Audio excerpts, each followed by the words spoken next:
Good morning and welcome to the meditation. Let us take a moment to arrive in front of our device, either on our meditation cushion or on our chair. Let us take a moment to arrive by taking 3 deep breaths. And every time we inhale, we refresh our attention. Every time we exhale, we relax.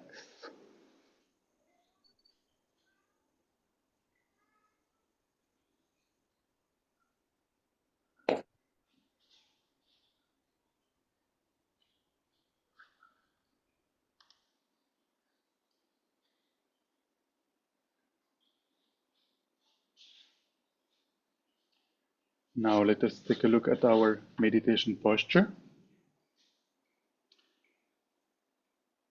Ideally sitting on the floor in the full lotus posture. Don't push your body. The full lotus posture might be a little bit difficult. You can simply sit cross-legged or half lotus or even Burmese style with one leg in front of the other.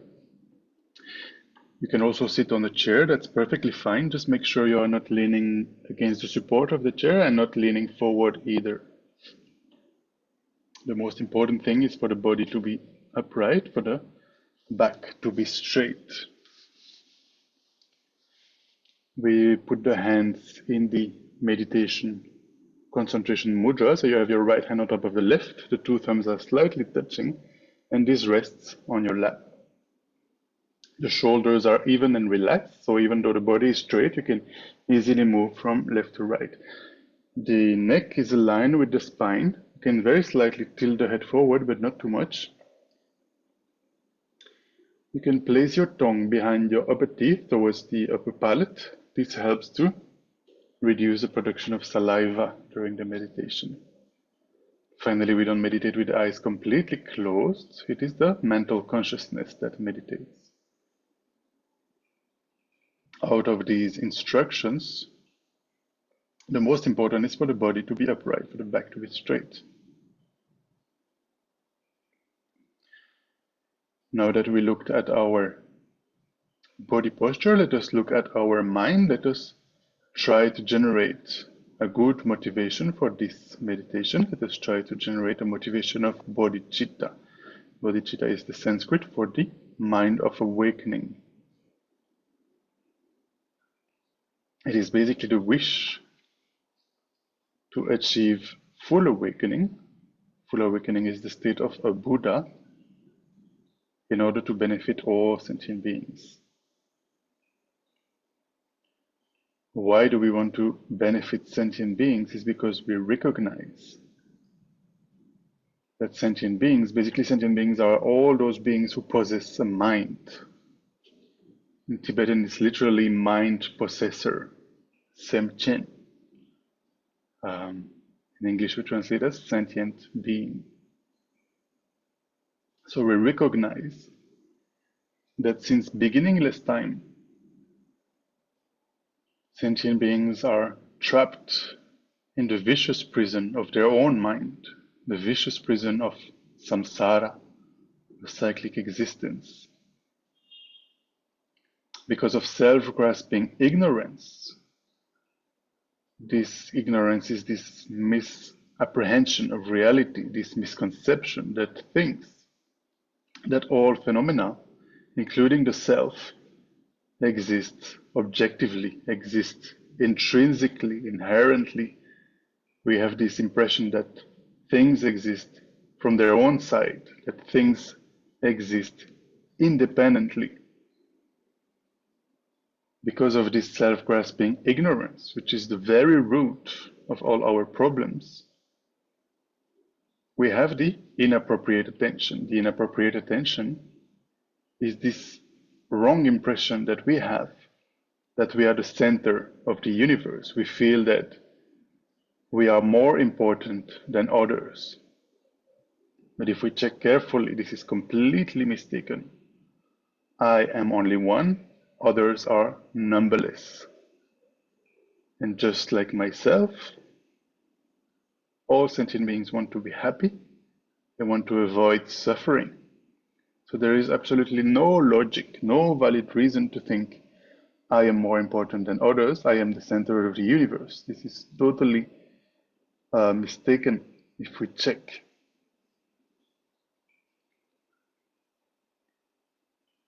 So because of this self-grasping ignorance, this apprehension that things are so solid, so real, so existing from their own side, so objective, we have this impression that we are the center of the universe, and because of that, all the other afflictions, delusions arise, such as anger, such as excessive attachment, desire, such as jealousy, pride, anxiety, depression, and so on and so forth. And because of these mental delusions, these mental afflictions, we are constantly engaging in negative actions, non-virtuous actions. For example, out of strong desire, strong attachment, we might lie, we might steal. Out of anger, we might hurt someone, we might even kill. And because of these negative actions, every time we do one of these negative, non-virtuous actions, a negative karmic imprint is left on the mental continuum. And inevitably, all the karmas that we accumulate, they ripen sooner or later. At some point, they ripen. And the negative karmas, they ripen in the form of an unpleasant experience, what we call an experience of suffering. And the positive karmas that we have accumulated, such as practicing virtue, such as helping others, practicing generosity, protecting others, and so on and so forth, these will ripen in the form of a pleasant experience sooner or later. But this pleasant experience, still it is within samsara, within cyclic existence, meaning we don't have control. For example, today, I don't know how the day is going to unfold. I don't know if somebody is going to come and fight with me, somebody is going to come and shout at me. I have no idea, or if my day is going to be only pleasant experiences. We never know. We don't have control. And this lack of control is precisely what is this suffering we are talking about, this samsara. We are just basically experiencing the results of the actions we have accumulated in the past. And all those actions we have performed in the past, be they virtuous or non-virtuous, they have been motivated by our afflictions that are all rooted in the self-grasping ignorance, this impression that phenomena and the self are existing so solidly, so objectively, inherently, independently. So because of that, continuously, since time immemorial, since beginningless time, we have been taking rebirth again and again without any control. We cannot choose at the time of death what kind of karma will ripen when we die. What kind of karma, positive or negative, will ripen and propel us to the next rebirth. So at the present, we are quite fortunate. We were born as human beings, and probably our experiences are quite balanced between pleasant and unpleasant. But we can see around us so many beings are not as lucky as we are.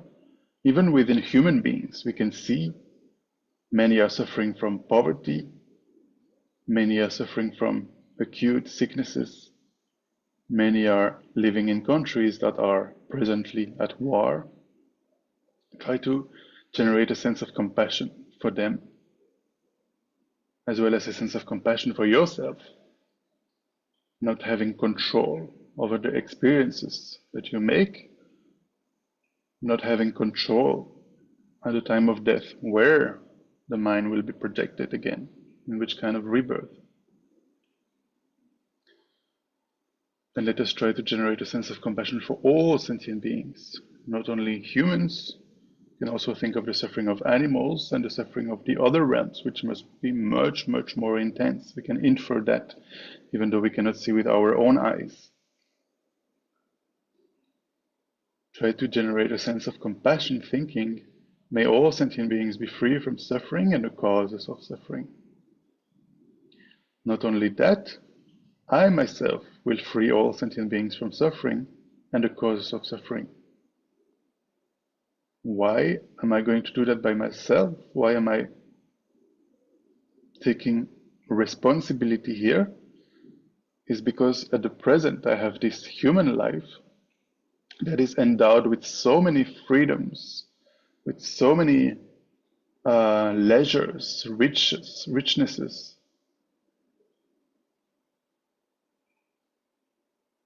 In the terms of the Lam Rim, we have what we call a precious human life. Precious human life is a human life endowed with so many freedoms and leisures. For example, having all my mental, physical abilities, and what really qualifies as a precious human rebirth is not only that, but living at a time, living in a world where the Buddha has appeared. And not only the Buddha has appeared, but he has taught, he has turned the wheel of Dharma, and he gave teachings for so many years, so many decades. Not only that, the teachings of the Buddha are still very much available to this day, especially in this digital era. Just one click, we can listen, we can read to the Buddha's teachings so easily. Not only that, there are many followers, there are many disciples, many students, many teachers. And not only that, there are many supporters of the Buddha's disciples who can help us on our journey. So with all these conditions, I have this unique opportunity to transform my mind, to purify my mind by listening, reflecting, and meditating on the teachings of the Buddha. So therefore, I must take responsibility for all sentient beings who don't have this precious opportunity, who don't have the precious human life. For them, who are trapped in samsara, who are continuously experiencing the different sufferings of samsara, I must make the effort to transform my mind by listening, reflecting, meditating, especially because I have a strong karmic connection with them. For example, all those beings who have been my parents, who have been my, my brothers, sisters, family members, and so forth. I have a strong karmic connection with them. It is my responsibility to free them from the oceans of suffering, of samsara. So let us try to generate this most beautiful mind. How can I help them? How can I benefit them if I myself am trapped in samsara, if I myself am afflicted by self-grasping ignorance, the inappropriate attention, and all the other delusions? I must first myself purify my mind from my negative karmas and from my afflictions. And I need to cut all of these from the root. I need to eliminate the self-grasping ignorance.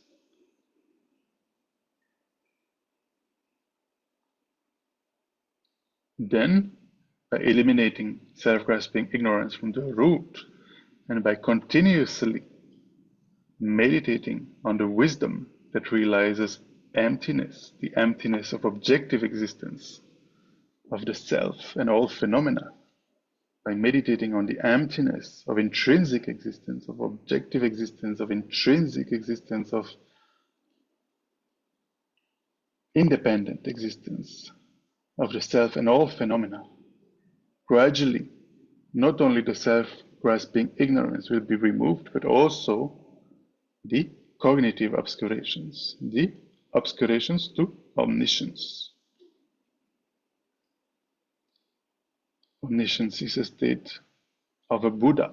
A Buddha has perfect knowledge, perfect love, perfect power to benefit sentient beings, to guide sentient beings unmistakably, to guide sentient beings perfectly. So let us try to generate this most beautiful mind of bodhicitta, wishing to become a Buddha ourselves in order to benefit sentient beings as best as possible. Let us try to generate this wish. May I become a Buddha for the benefit of all sentient beings.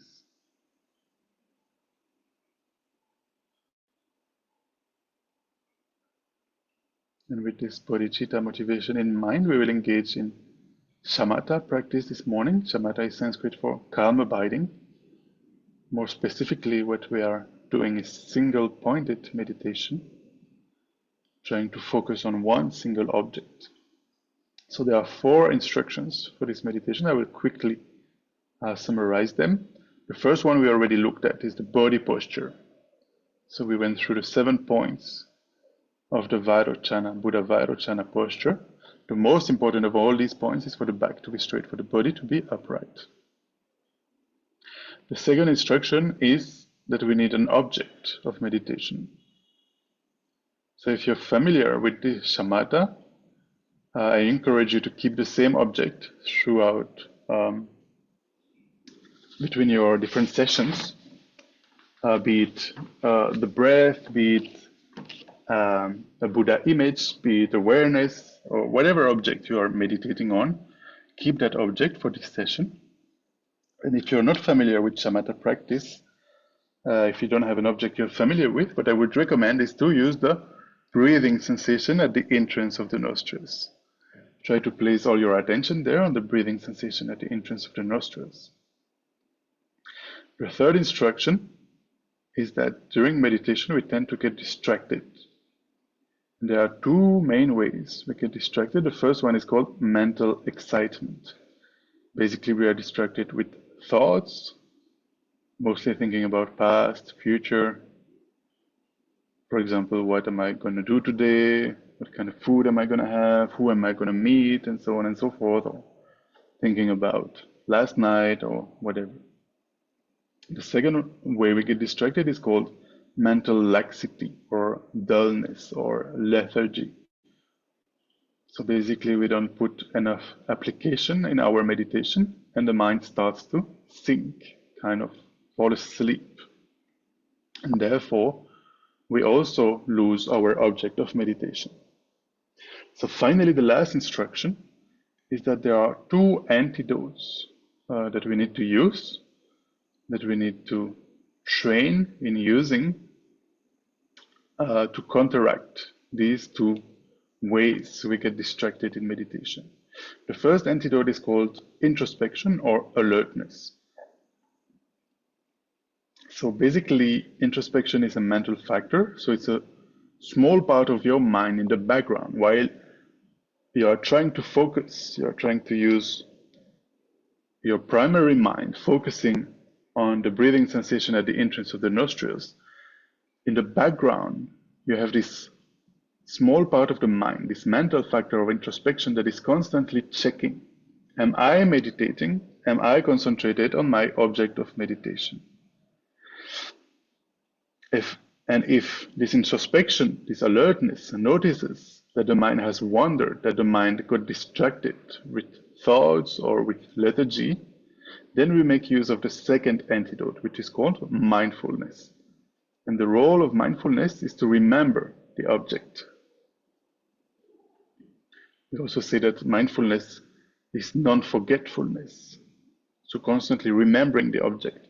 So in this case, introspection notices that the mind has wandered, and mindfulness brings the mind back to the object of meditation. So for example, the breathing sensation at the entrance of the nostrils. And mindfulness makes sure the mind stays there. Focus remains on the object of meditation. It is a little bit like if you have a pet dog at home and the dog runs away. Introspection notices that the dog is gone And mindfulness brings the dog back home. And you can also imagine tying him against a pillar so that the dog remains at home. So let us try this meditation for about 5 minutes, trying to remain on the object of meditation and making use of introspection and mindfulness.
Gently come out of the meditation.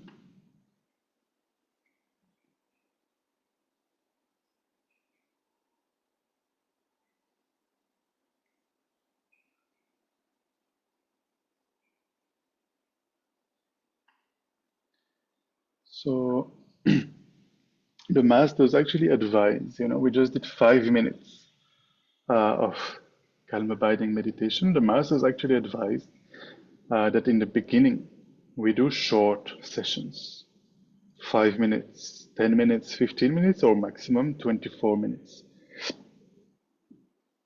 They advise that it is better to do more short sessions than few long sessions. The idea is that at the beginning, consistency is the most important thing. So if we can manage to do 5 minutes every day, for example, then over time we will get some progress. But if we do, let's say, 2 hours of sitting meditation once in a blue moon, then it won't have much impact on our mind. There won't be much transformation happening. Um, for example, now we did 5 minutes, and perhaps at the end of the 5 minutes, you wish you want to meditate more. This is very good. Because, in the other hand, if you sit for 2 hours, let's say, at the end of the 2 hours, you might be exhausted, the mind might be tired, you might not want to meditate again. So, the next time you see your meditation cushion, you feel a bit sick and you don't want to do it. So, this is one reason, and the other is that we have been habituated with our tendencies since beginningless time. So we need to gradually train in those mental factors of mindfulness and introspection. So it is better to do 5 minutes putting effort, 5 minutes of quality meditation rather than sit for 1 or 2 hours and letting the mind be distracted, or even if we notice that the mind has wandered, we don't make use of mindfulness to bring the mind back, because this will only make it more difficult over time to use the antidotes. So let us take a moment to dedicate the merits we have accumulated by meditating on trying to generate bodhicitta, as well as meditating on shamatha, calm abiding, so that we may soon, very soon, become fully awakened Buddhas in order to benefit sentient beings without leaving none aside. May the precious minds of bodhicitta and the wisdom realizing emptiness that have not arisen, may they arise and grow, and may that which has arisen never diminish but increase forevermore. Due to our merits, we can also pray for the long and healthy life of our spiritual teachers, and in particular His Holiness the Dalai Lama. May His Holiness the Dalai Lama have a very long and healthy life, and may all his wishes be accomplished instantly. We can also pray for the swift return of Lama Zopa Rinpoche, the co-founder of Tushita and the Foundation for the Preservation of the Mahayana tradition. So Rinpoche showed the aspect of passing away 1 year ago, and so we pray for us to have the fortune to find his unmistaken reincarnation soon, so that Rinpoche may continue to guide us and lead the organization. Finally, due to all our merits, may the wars that are happening around the world immediately come to an end. May there be no new wars, may there be no famine, may there be no epidemic, may there be no natural disasters and catastrophes of the elements. And may peace and harmony prevail in everyone's hearts and lives.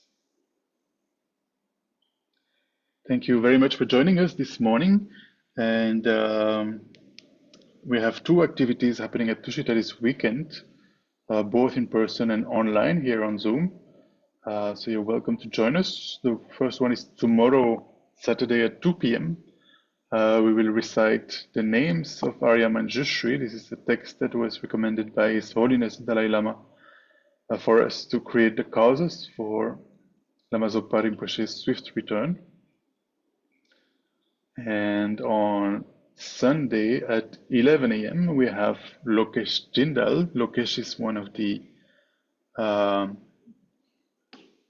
first students of the Nalanda Masters course of Tibet House from the first batch. So Lokesh gained so much knowledge there during this Nalanda Masters course batch 1, and is now sharing with us in the form of Dharma discussions.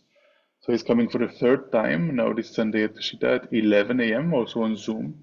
And the topic we will discuss on Sunday will be, are you and I the same? So you're invited to join and to discuss with us and with Lokesh on Sunday morning. Thank you very much for joining. Have a beautiful day and have a nice weekend. See you soon. Bye bye.